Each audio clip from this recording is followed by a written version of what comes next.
Also want to go to the White House, where moments ago President Donald Trump announced a slim down, if you will, in the prices that you pay for weight loss drugs. So how does the president say he will do it?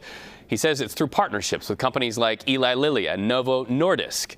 For the most eligible of you out there, the cost could be just under $250 a month. Now, let's contrast that with what a lot of Americans are paying, which is almost $1,500 a month. So Health and Human Services Secretary Robert F. Kennedy Jr. was there to speak about the plan. Have a listen. It is the #1 cost of all drugs. This is the biggest drug in our country. That's why this is the most important of all the MFN announcements we've made. This is going to have the biggest impact on the American people. All Americans, even those who are not on Medicaid and Medicare, are going to be able to get the same price for their drugs, for their GLP drugs. This happened because... All right. There you have it. So let's go live to the White House and CBS News White House reporter Aaron Navarro. So what more can you tell us about the details in this deal?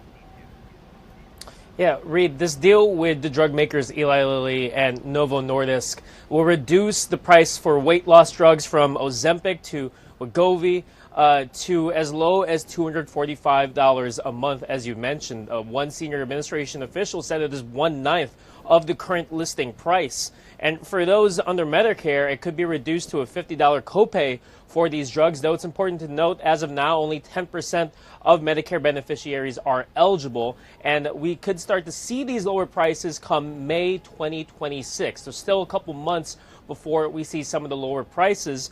There will also be a kind of direct-to-consumer route for those looking to pay in cash for these drugs for about $350 through a platform that is not officially launched but will be called Trump RX and run by this administration and by the federal government. In return, administration officials say these companies say they will benefit from a new pool of patients, an expanded pool, say they will have, quote, certainty around tariffs from this president and the administration, and that they will be eligible for priority review when it comes to drugs by the Food and Drugs Administration. One thing to note, though, about this presser, it ended a bit abruptly because an official fainted, and the press were then escorted out of the room. As I was coming out here, it seemed that press were lining up to potentially go back in. As of now, it's not known who exactly that man was that fainted. Statement from the White House read, quote, during this announcement, a representative with one of the companies fainted. The White House medical unit jumped to action, and the gentleman is okay. A spokesperson from Novo Nordisk told me that it was just their CEO, Mike Doustar, and their U.S. operations executive, Dave Moore, who were in the room, and that it is not one of their officials that fainted. But again, we're looking to see exactly who it was. But as of now, what we're hearing is that the gentleman who fainted is okay.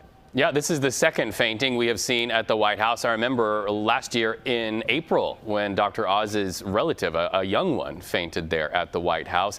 Thank you so much for following all of these developments. Aaron Navarro, always gold standard. We appreciate you.